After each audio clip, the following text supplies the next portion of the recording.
ଯଦି ଆପଣଙ୍କ ଜୀବନରେ ବିଭିନ୍ନ ପ୍ରକାର ସମସ୍ୟା ଲାଗି ରହିଛି, ସମସ୍ୟା ହେତୁ ଆପଣଙ୍କର ଜୀବନ କଷ୍ଟକର ହୋଇ ଉଠିଛି ଏବଂ କୌଣସି ପ୍ରକାର ସମସ୍ୟାର ସମାଧାନର ପଥ ନିର୍ଣ୍ଣୟ କରିପାରୁନାହାନ୍ତି, ତେବେ ଆପଣ ଅନେକ ଉପାୟ ଚେଷ୍ଟା କରିଥିବେ। କିନ୍ତୁ ମୁଁ ଆଜି ଯେଉଁ ଉପାୟ ବିଷୟରେ କହୁଛି, ମନେ ରଖନ୍ତୁ, ବିଶ୍ୱାସ ରଖନ୍ତୁ, ପ୍ରୟୋଗ କରନ୍ତୁ, ନିଶ୍ଚିନ୍ତ ସଫଳତା ପାଇବେ। ସମସ୍ୟାର ପଥ ମିଳିଯିବ, ସମସ୍ତ ସମସ୍ୟା ଦୂର ହୋଇଯିବ। କ'ଣ କରିବେ?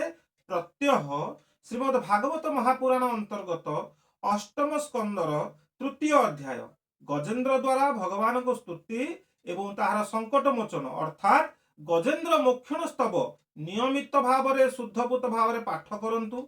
ଦେଖିବେ କିଛି ଦିନ ମଧ୍ୟରେ ଆପଣଙ୍କର ସମସ୍ତ ସମସ୍ୟା ଦୂର ହେବା ସହିତ ଆପଣଙ୍କ ମନରେ ମଧ୍ୟ ଅନେକ ଆନନ୍ଦ ଅନୁଭବ କରିବେ, ଶାନ୍ତ ଅନୁଭବ କରିବେ ଏବଂ ସମସ୍ତ ପ୍ରକାର କାର୍ଯ୍ୟରେ ସଫଳତା ନିଶ୍ଚିନ୍ତ ଲାଭ କରିବେ। ବିଶ୍ୱାସରେ ସହିତ ପ୍ରୟୋଗ କରନ୍ତୁ ଏବଂ ଏହି ସ୍ତୁତି ଉପରେ, ସ୍ତବ ଉପରେ ବିଶ୍ୱାସ ରଖନ୍ତୁ, ନିଶ୍ଚିନ୍ତ ସଫଳତା ପାଇବେ।